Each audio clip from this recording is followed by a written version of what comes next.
on veut déterminer le minimum de la fonction f sur l'ensemble C.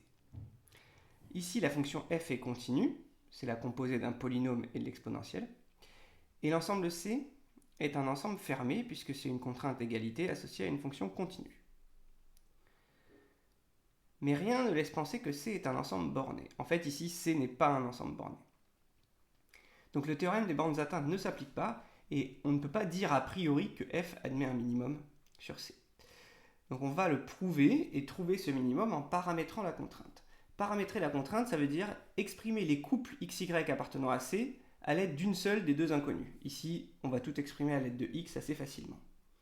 En effet, un couple xy appartient à C si et seulement si y s'exprime à l'aide de x comme y égale x carré plus 4x moins 1. Non, oui c'est ça. Y égale x carré plus 4x moins 1. Okay. Autrement dit, les couples appartenant à C, c'est les couples de la forme x carré plus 4x moins 1. Donc, je vais m'intéresser à la fonction d'une seule variable x, que je peux appeler g par exemple. Donc pour tout x dans R, je vais poser g de x égale f de x virgule x carré plus 4x moins 1. Et g est une fonction d'une seule variable, donc je vais pouvoir tracer son tableau de variation, trouver son minimum, et je pense qu'elle va en admettre un, et on aura trouvé du coup le minimum de f sur C. Alors, g est égal à f de x carré plus 4x moins 1, on va tout de suite exprimer ça. Donc je reprends cette expression-là, je remplace y par ceci, et donc j'obtiens exponentielle de 2x carré plus 4x. G est une fonction dérivable sur R, c'est la composée d'un polynôme et de l'exponentielle, et pour tout x dans R, g' de x est égal à 4x plus 4 fois exponentielle de 2x carré plus 4x. La partie exponentielle est strictement positive. Ceci, c'est 4 fois x plus 1. Donc, c'est du signe de x plus 1. Donc, le tableau de variation va être assez simple.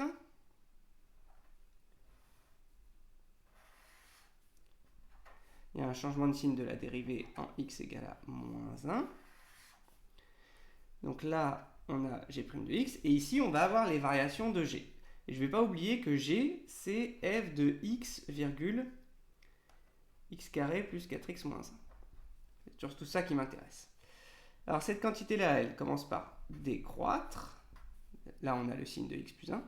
Commence par décroître, puis croître à partir de x égale à moins 1. Et pour x égale à moins 1, j'obtiens, du coup, alors cette expression, juste l'exponentielle. Donc cette expression-là, pour x égale à moins 1, ça fait 2 moins 4 exponentielle de moins 2. Donc ce que je peux dire, c'est que pour tout x dans R, f de x carré plus 4x moins 1 est inférieur ou égal à exponentielle de moins 2. J'ai un... non, pardon, supérieur ou égal.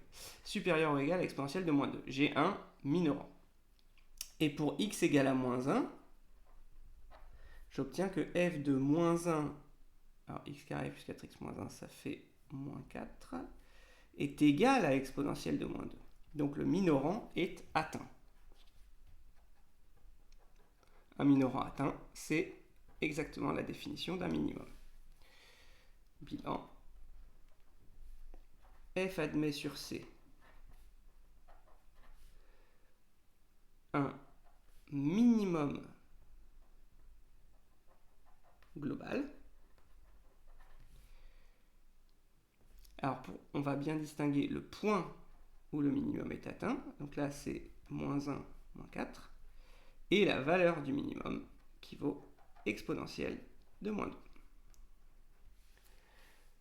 Voilà. Alors, le barème. 2 points pour paramétrer la contrainte correctement et s'intéresser à la fonction auxiliaire d'une seule variable x. 1 point pour dériver correctement g et 1 point pour dresser son tableau de variation. Puis 1 point pour conclure correctement sur F. Attention, pas sur G, hein, mais sur F. Dans la conclusion, on veut vraiment parler de F. G, c'était qu'un outil intermédiaire pour trouver le minimum de F sur la contrainte C. Il y a 5 points en tout sur cette méthode.